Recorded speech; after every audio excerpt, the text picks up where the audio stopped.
વરસતા વરસાદમાં ભજીયા ખાવા તો બહુ જ કોમન વસ્તુ છે, પણ જો તમે કંઈક ગરમા ગરમ અને હેલ્ધી ખાવા માંગતા હોય તો સાંજના ડિનરમાં આ વઘારેલી ખીચડી એકદમ બેસ્ટ કહી શકાય.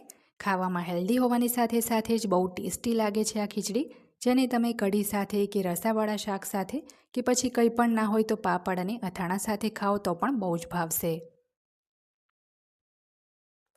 નમસ્તે મિત્રો, સ્વાગત છે તમારું રસોઈની રમઝટમાં. હું છું ધરિતા. તો ચાલો આજની આ રેસીપી બનાવવાનું શરૂ કરીએ.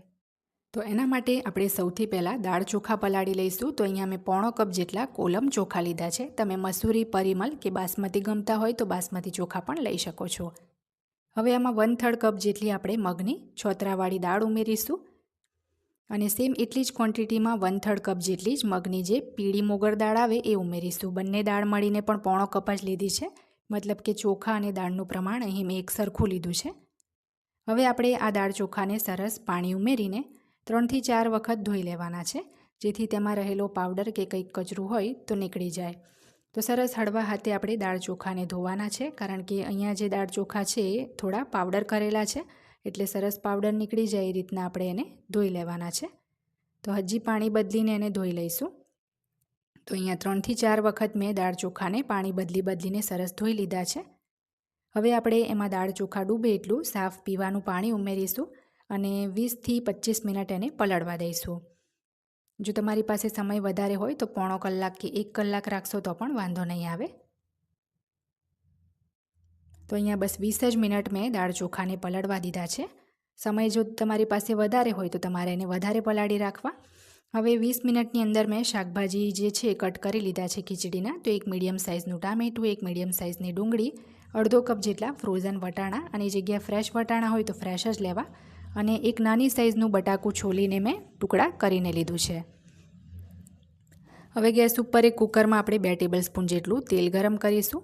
તેલ ગરમ થાય એટલે એમાં 1 ચમચી જેટલી રાઈ ઉમેરીશું, 1/2 ચમચી જેટલું એની અંદર આપણે જીરું ઉમેરીશું, 5 ચમચી જેટલી હિંગ ઉમેરીશું, 7 થી 8 મીઠા લીમડાના પાન ઉમેરીશું, 2 સૂકા લાલ મરચાં ઉમેરીશું અને 1 ચમચી તાજા વાટેલા આદુ લસણ મરચાં ઉમેરીશું. આ રીતના અઠવાડિયાના હું આદુ લસણ મરચાં તાજા જ વાટીને રાખું છું.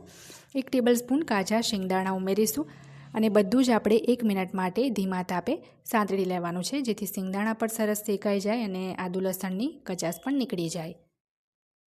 તો 1 મિનિટ સાંતળાઈ પછી આપણે જે શાકભાજી કટ કરીને રાખ્યા હતા એ આમાં ઉમેરી દઈશું. હવે આમાં 1/2 ચમચી હળદર, 2 ચમચી જેટલો ધાણા જીરું પાવડર અને 1 ચમચી તીખું લાલ મરચું ઉમેરીશું અને સરસ આપણે બધું જ મિક્સ કરી લઈએ. સરસ બધું મિક્સ થઈ જાય પછી આપણે જે દાળ ચોખા પલાળ્યા હતા એનું પાણી નિતાર્યા પછી બધા જ દાળ ચોખા આમાં ઉમેરી દઈશું. આટલી ક્વોન્ટિટીમાં 2 વ્યક્તિને સર્વ થઈ શકે એટલી આ ખીચડી બનશે, જો તમે ફક્ત એકલી ખીચડી કઢી જ ખાવાના હોય તો.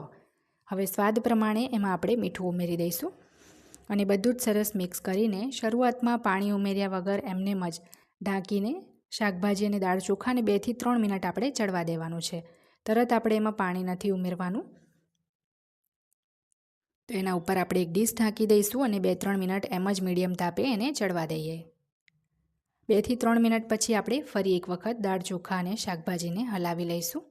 તમે જો ઘી ખાતા હોય તો વઘારમાં તમે થોડું તેલની સાથે 1 ચમચી ઘી પણ ઉમેરશો તો ખીચડીનો ટેસ્ટ બહુ જ સરસ આવશે, પણ મેં અહીંયા ઘીનો ઉપયોગ નથી કર્યો.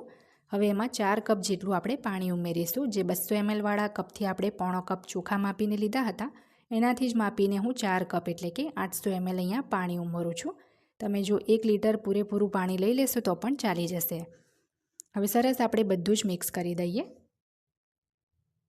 અને હવે ઢાંકીને મીડિયમ તાપે 4 થી 5 સીટી આપણે મારી દેવાની છે.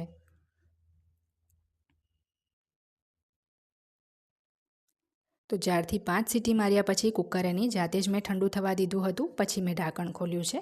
તો તમે જોઈ શકો છો ખીચડી આપણી એકદમ પરફેક્ટ રેડી થઈ ગઈ છે. કઢી સાથે ખાવાની છે એટલે અહીંયા હું બહુ વધારે એને ઢીલી નથી રાખતી.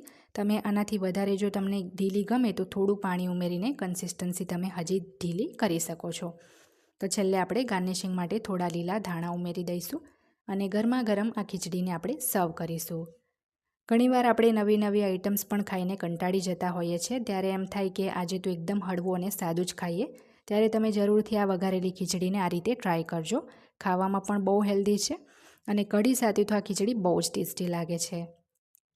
તો આ રેસીપી ટ્રાય કરીને મને કમેન્ટ બોક્સમાં પણ જરૂર જણાવજો કે તમારી વઘારેલી ખીચડી કેવી બની. તો અહીંયા હું ખીચડી સાથે ડુંગળી ટામેટાનું સેલડ પણ સર્વ કરીશ. તમે આને પાપડ સાથે કે અથાણા સાથે ખાશો તો પણ બહુ જ ટેસ્ટી લાગે છે. તો આજની આ રેસીપી જો તમને ગમે તો મારી ચેનલ રસોઈની રમઝટને સબસ્ક્રાઈબ કરી બેલ બટન દબાવવાનું ના ભૂલતા, જેથી મારા દરેક નવા વિડીયોની નોટિફિકેશન તરત તમને મળે.